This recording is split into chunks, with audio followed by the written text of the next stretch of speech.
These are the don't knock 'em till you try 'em cookies. They're so freaking delicious. High in fiber, high in protein, highly addicting. I'm going to show you how I make them. They're so good. Starting with a can of garbanzo beans or chickpeas. Now, you want to save some of the liquid, aka aquafaba. And yes, you have to say it that way every time. This is going to act as a binder, but we'll get into that here soon.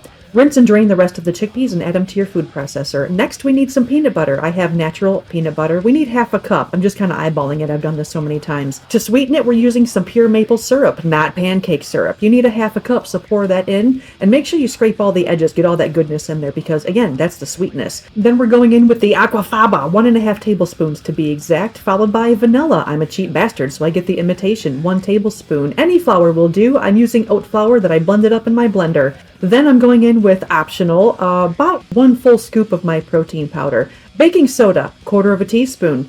Baking powder, 1/4 teaspoon.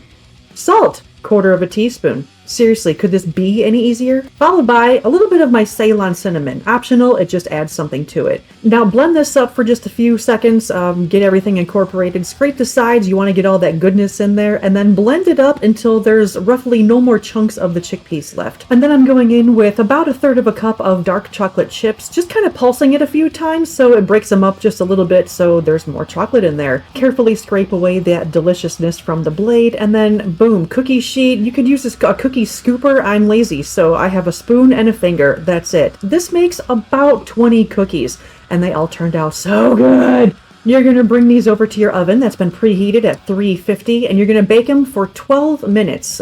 Keep an eye on them, but you want them to turn out just like this. Look at that. Oh my god, they turned out perfect. They plumped up and they're gooey in the middle, and I even cooked that little poop batter right there. That was pretty funny. And I just wanted to flip this over to show you how golden brown it is. That is exactly what you want. Now after about 2 to 3 minutes on the cookie sheet, bring them over to your cooling rack and let them cool completely until you break them open. I mean, you can bust it open anytime, but when you do, look, that's exactly the consistency you want. These are so good, so healthy, you gotta try them.